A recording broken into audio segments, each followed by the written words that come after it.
la casa central de una de las universidades más importantes de México, que es el Tecnológico de Monterrey. Si ustedes observan este edificio, son dos rombos. Parece que se fueran a caer. Y de hecho, cuando uno se acerca y se pone a un costado, no sé cómo puede mantenerse en pie. Cuando uno entra al edificio, todo esto está lleno de oficinas. Todos los decanatos y las escuelas de la universidad están acá en estos dos edificios. Hasta aquí, hasta arriba, hay oficinas, hasta acá en la punta.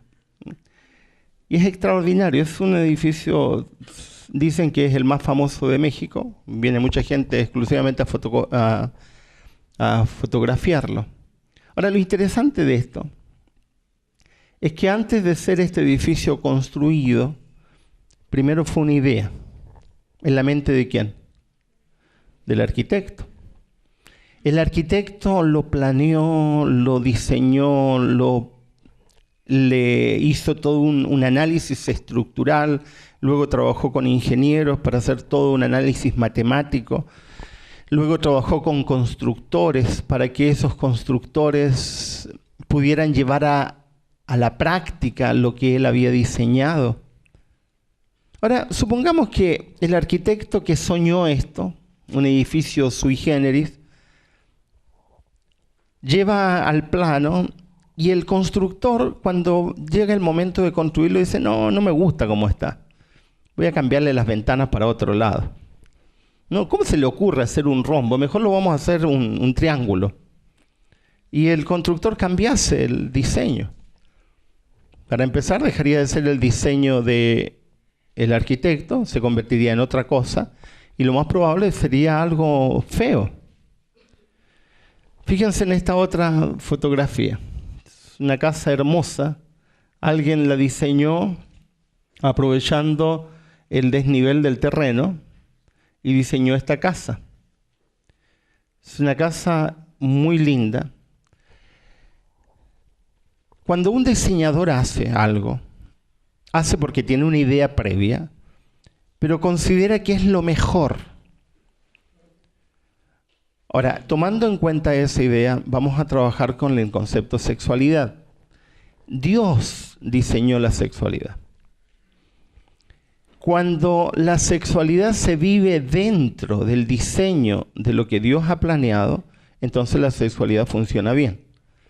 Cuando se sale de ese diseño, se convierte en un engendro tergiversado que no fue lo que Dios diseñó.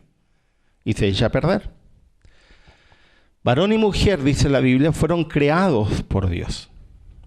Cuando Dios nos creó con un propósito, con un sentido, con una razón de ser. La sexualidad es un invento de Dios para el placer de la pareja humana.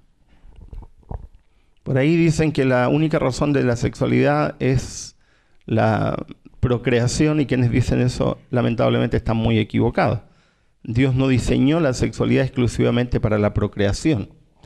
No hay nada de malo en la sexualidad, siempre y cuando la sexualidad esté dentro del marco del diseño de Dios. Si sacamos a la sexualidad fuera del marco del diseño de Dios, lo sacamos fuera de un marco referencial normal, natural, perfecto.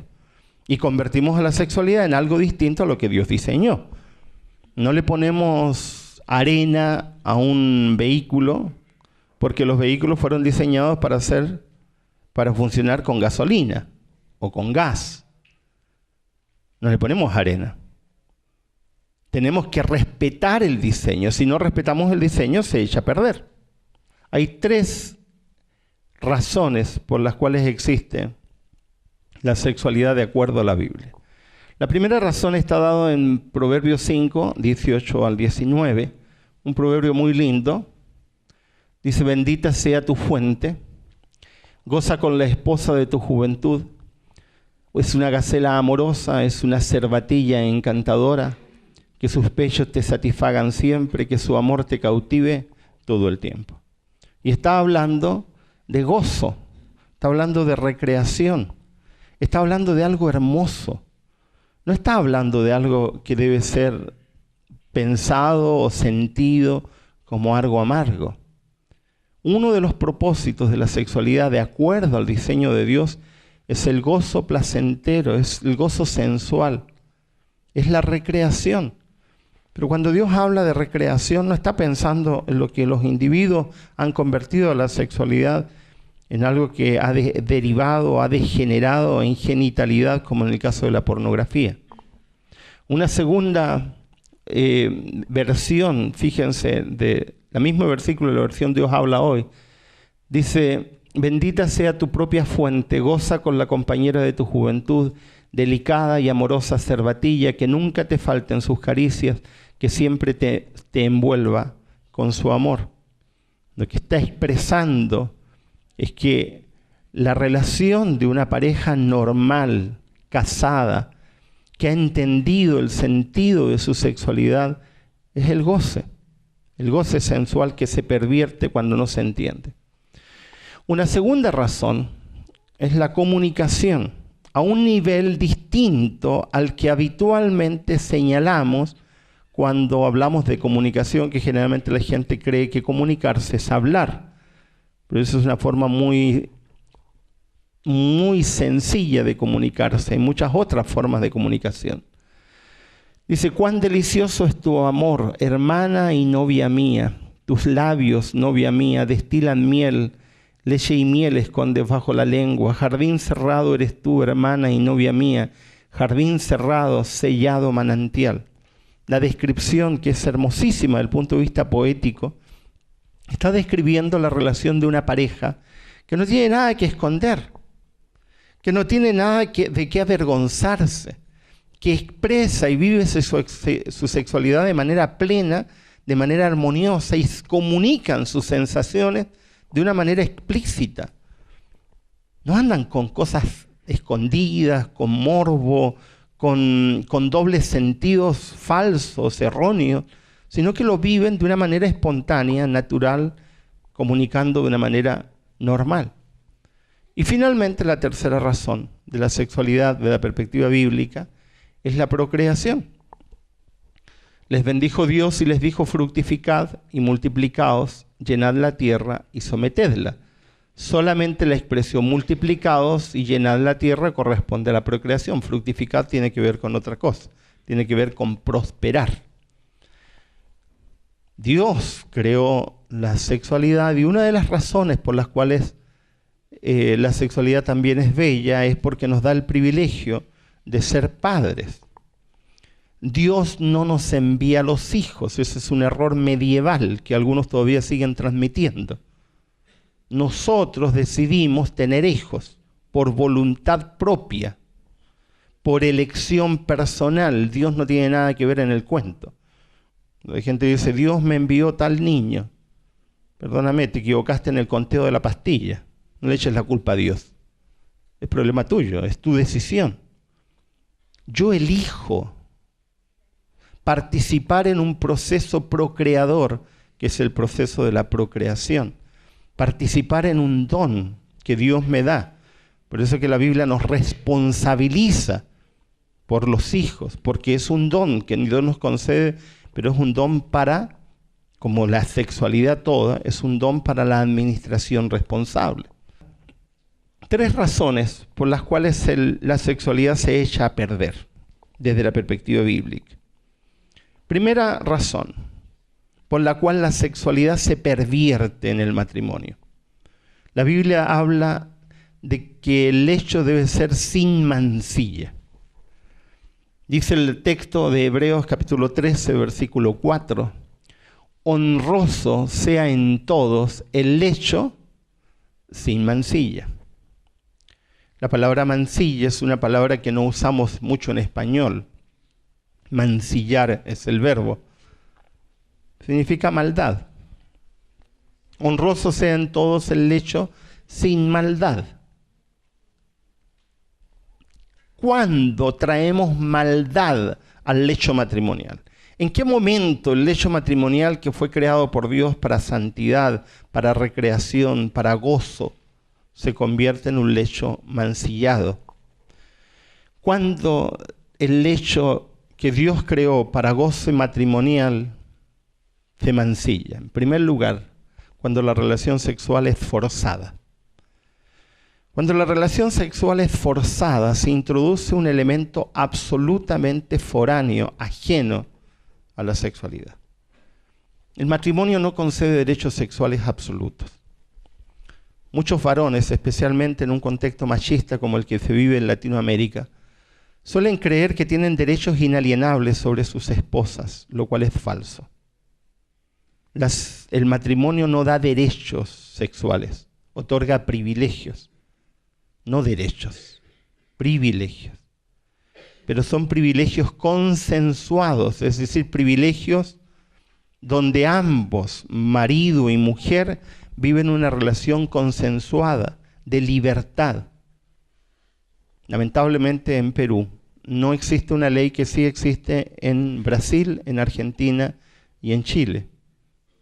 Está en discusión en Ecuador y espero que alguna vez la introduzcan en Bolivia, en Venezuela y en otros países, que es una figura delictual que se llama violación marital. Si una persona, aún estando casado, fuerza a su esposa a tener relaciones sexuales contra su voluntad, eso es violación, aunque estén casados. La relación sexual siempre tiene que ser consensuada. Si no es consensuada, se introduce maldad. La relación sigue siendo consensuada aunque estén casados. Sin libertad, la relación se convierte en otra cosa. ¿Cómo le llamamos a esa otra tipo de relación cuando no hay libertad, cuando es forzada? Abuso, violación, estupro, que son actos delictuales que nada tienen que ver con una sexualidad sana. Segunda característica. Cuando se introduce egoísmo a la relación sexual marital, mancillamos el lecho. Una vida sexual egoísta termina por dañar la relación de la pareja. Y cuando se es egoísta en la relación sexual de pareja, cuando las personas que están viviendo su vida sexual marital solo y exclusivamente piensan en sí mismos y en nadie más. Y ese es un fenómeno muy asociado a la cultura y muy asociada a los traumas y a las deformaciones que traemos especialmente en nuestra niñez. La sexualidad no es para recibir goce sensual, es para dar goce sensual recíproco, y en ese goce sensual dado mutuamente es donde se alcanza la plenitud sexual. Pero no es el mensaje que se transmite en nuestro continente ni en nuestra sociedad, al contrario. Se transmite la idea de que el varón manda y la mujer obedece, por ejemplo, lo cual no solamente es una necedad absurda, sino que produce una distorsión de la relación, porque la palabra relación implica puente de ida y vuelta, implica nexo, implica unión. Las perversiones nacen no solo en desviaciones, sino en el egoísmo. Muchos individuos pervierten su relación sexual porque pretenden introducir en su vida sexual marital prácticas que están pensadas única y exclusivamente en sí mismos, no en el otro.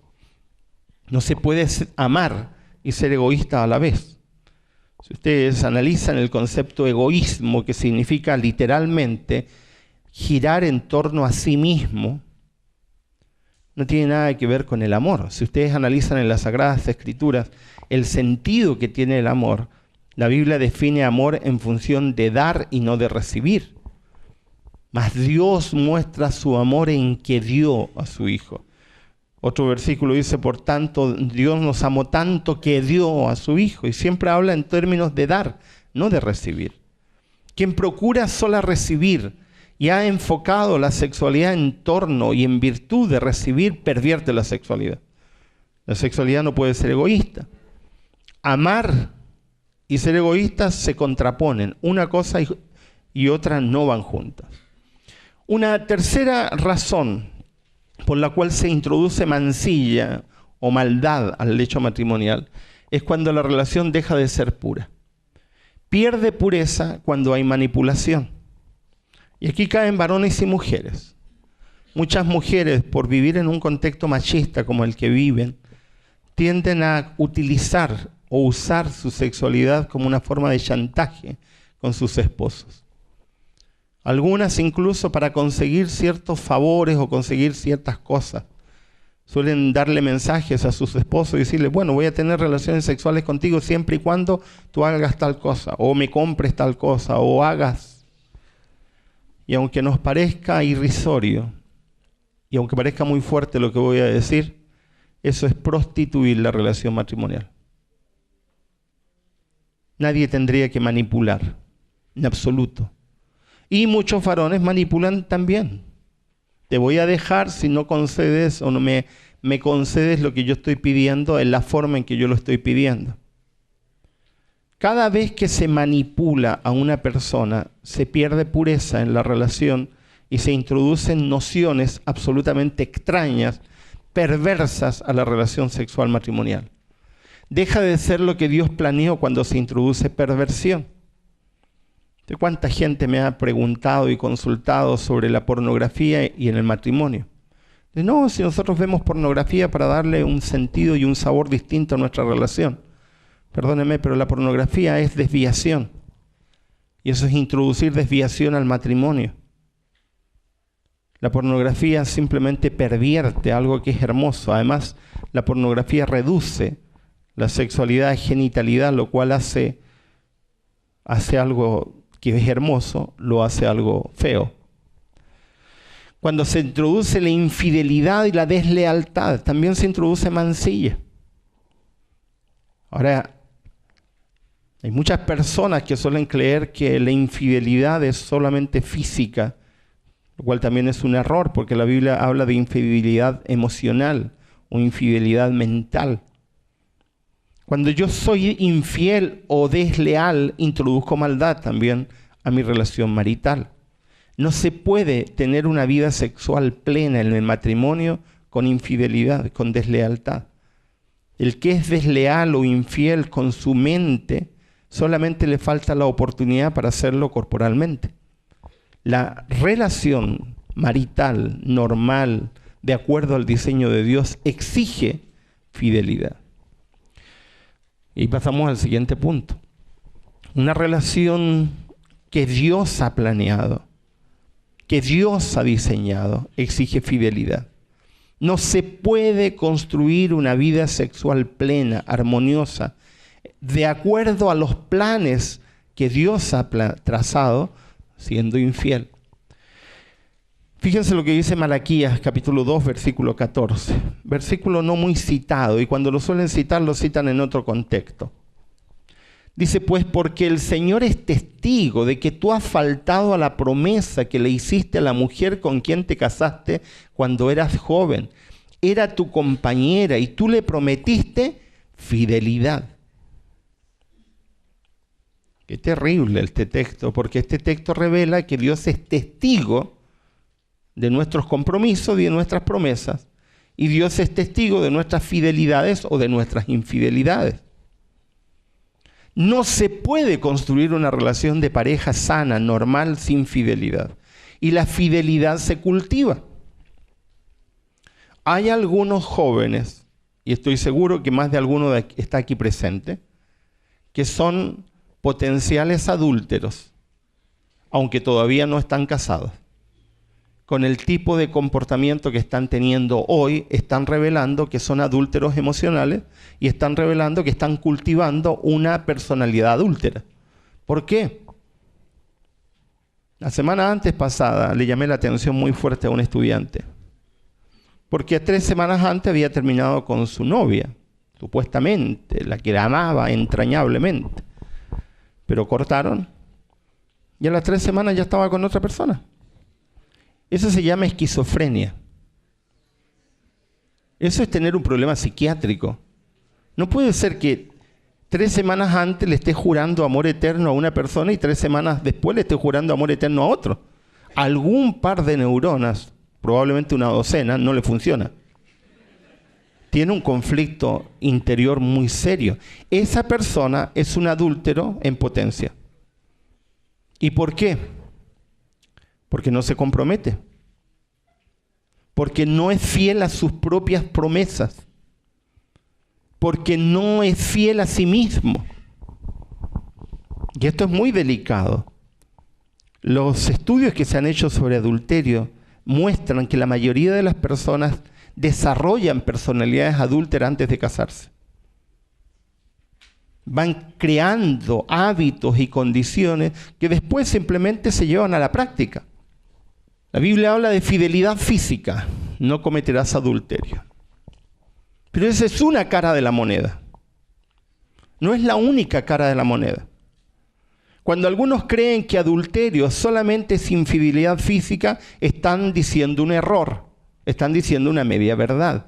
Porque la Biblia también habla de otros aspectos. Bueno, por ejemplo, en fidelidad física en Hebreos 13:4 dice de otra forma, que todos respeten el matrimonio y mantengan la pureza de sus relaciones matrimoniales, porque Dios juzgará a los que cometen inmoralidades sexuales y a los que cometen adulterio.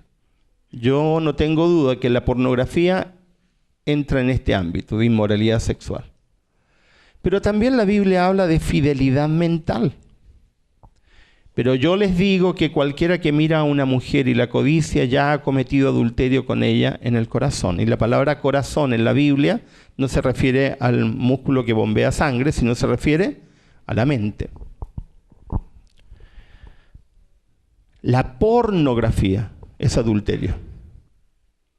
Yo ya he recomendado a 3 mujeres que están viviendo o que han vivido situaciones graves con maridos adictos a la pornografía que pueden divorciarse y volverse a casar si quieren porque sus maridos han cometido adulterio.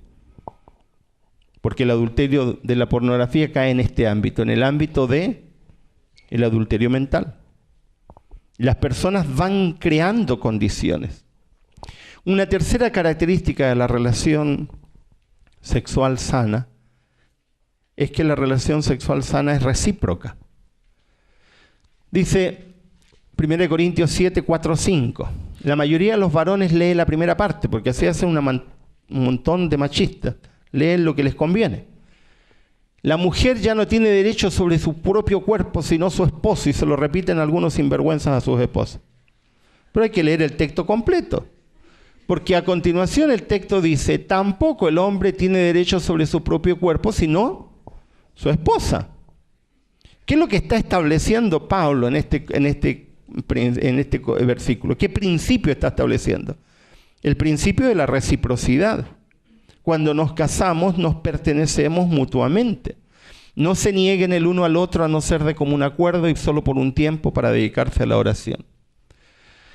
Él no pertenece a sí mismo significa entender que el amor sexual exige reciprocidad. Cuando yo era adolescente, junto con mis hermanos teníamos edades muy similares. Yo tenía 14 años, Rubén tenía 13 y Juan Carlos tenía 12.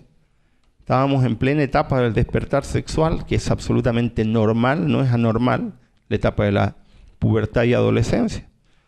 Riéndonos en la mesa, en mi casa, éramos muy buenos para hablar y fuimos formados por una madre, porque no tuvimos padre, que nos ayudaba y nos ayudó siempre a ser muy expresivos. Así que nosotros en casa siempre hablamos de todo y sin ningún tapujo. Y estábamos hablando de que a mí me gustaba una chica de la esquina y a mi hermano le gustaba la misma chica. Y estábamos ahí jugando y riéndonos los dos y haciéndonos bromas entre los dos sobre la chica que vivía en la esquina. Y hablando de sexualidad, de lo que a nosotros nos impactaba en ese momento. Los 3, mis 2 hermanos más pequeños miraban, no entendían nada. Y estábamos con mi abuela. Nosotros nos criamos con mi madre y con mi abuela. Mi madre era la mamá y mi abuela era la mami. Y la mami salía con unas cosas medias extrañas de repente, porque a veces como que hablaba como pensando sola, pensando consigo misma. Y dice, yo nunca permití que mi marido me viera desnuda. Decirle eso a 3 adolescentes que las hormonas se le están saliendo por las narices, nosotros nos largamos a reír, dejamos de comer, estábamos almorzando y no podíamos parar, nos reíamos y nos reíamos. Y Juan Carlos, que vive en Brasil, le dice a mi abuela, tonta abuela.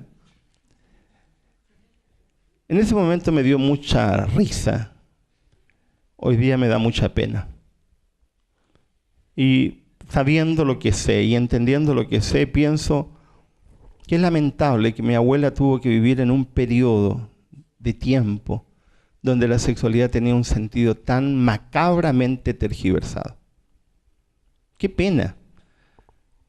Porque si pienso hoy, me da pena pensar en todo lo hermoso que se privó y que no dejó de vivir, porque la sexualidad no era pensada en términos de reciprocidad, de igualdad, sino era pensada en otros términos que lamentablemente tergiversaban y echaban a perder todo. Ahora, otro elemento. Cuando yo me iba a casar, vino un individuo que lamentablemente hoy día es pastor. Y se me acercó y me dijo, no te olvides, te voy a dar el mejor consejo antes de casarte. Él siempre creía que tenía la última palabra. Y ojalá le llegue este DVD para que se acuerde. Esas tonterías que la gente dice. No te olvides, Miguel Ángel, que para que un matrimonio funcione bien, en la cama manda el marido y la mujer tiene que obedecer 100%.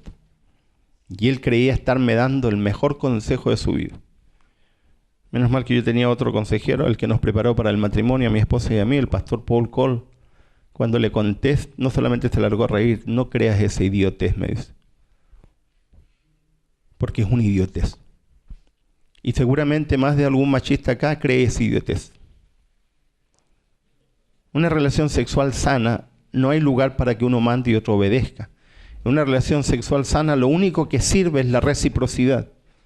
Es preciso en este contexto respetar la dignidad del otro, puesto que así nos respetamos a nosotros mismos.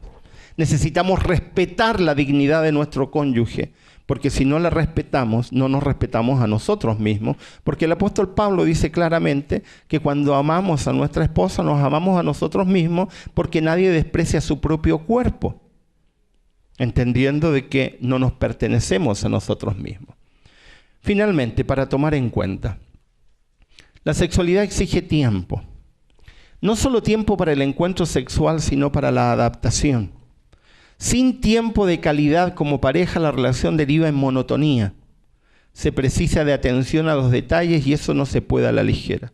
Una de las razones psicológicas, emocionales y físicas por las cuales las relaciones sexuales premaritales no solamente son absurdas, sino que terminan echando a perder la vida marital, es porque para que se llegue a una plena adaptación sexual de pareja se necesita tiempo. La mayoría de los estudios de Master y Johnson demostraron de que las parejas necesitan en un promedio de 3 años de vida sexual para llegar a una vida sexual plena. Por eso que las relaciones sexuales premaritales no tienen sentido, al contrario, dejan un sabor más amargo que placentero, especialmente a las mujeres. Y produce una sensación de hastío finalmente porque van perdiendo el sentido de lo que es. La sexualidad, por otra parte, exige conocer, se debe aprender. No es automático, las personas precisan saber. Cuando no se sabe, se cometen errores que podrían evitarse. Las personas son distintas.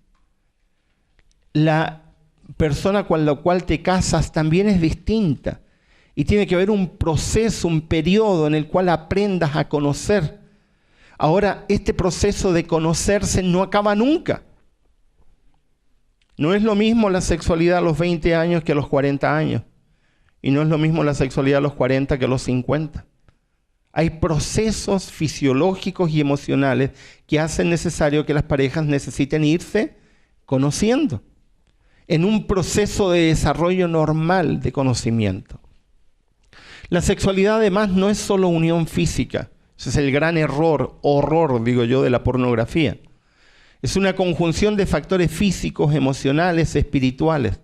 No entender esto hace que la sexualidad se desfigure, se trastoque, se eche a perder. La sexualidad es un vínculo de dos personas, por eso que hablamos de relación sexual.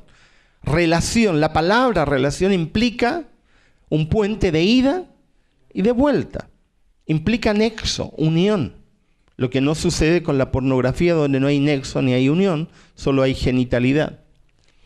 El factor más importante de la sexualidad no es lo físico, es la intimidad emocional. Sin intimidad emocional, la sexualidad deriva en mero contacto físico. Solo contacto físico sin intimidad emocional provoca frustración. ¿Cuántas mujeres hemos hablado, mi esposo y yo, en estos años, con ese sentimiento de frustración porque sienten que no están viviendo una vida sexual plena, sino que se sienten usadas, utilizadas? Qué pena, porque eso no es sexualidad. La intimidad emocional es el contexto necesario para la sexualidad sana. ¿Y qué es lo que es intimidad emocional? Es la capacidad de desnudarse emocionalmente sin temor, sin miedo, ser auténtico, ser honesto plenamente con el otro, con la seguridad de que estoy siendo aceptado, reconocido. Y eso no se logra en contactos sexuales esporádicos, sin compromiso. Conclusión. La sexualidad es un don de Dios, pero exclusivamente ¿para qué? Para el matrimonio. Cuando se vive de manera adecuada, entonces llega a ser un don de Dios. Cuando se vive de manera inadecuada, el don de Dios se pervierte y termina convirtiéndose en algo que no ha diseñado Dios. Cuando se pierde el verdadero sentido de la sexualidad, esta se pervierte. Hay una línea y una frontera muy delgada entre lo positivo y lo negativo cuando se vive en la frontera. Dios quiere bendecirnos, nuestra es la decisión. Dios ha planeado algo hermoso. Es nuestra decisión si hacemos de eso algo hermoso o algo perverso. La sexualidad es exclusivamente para el matrimonio, es un don de Dios que nos ha llamado Dios a gozar en una forma maravillosa cuando lo vivimos conforme a su voluntad.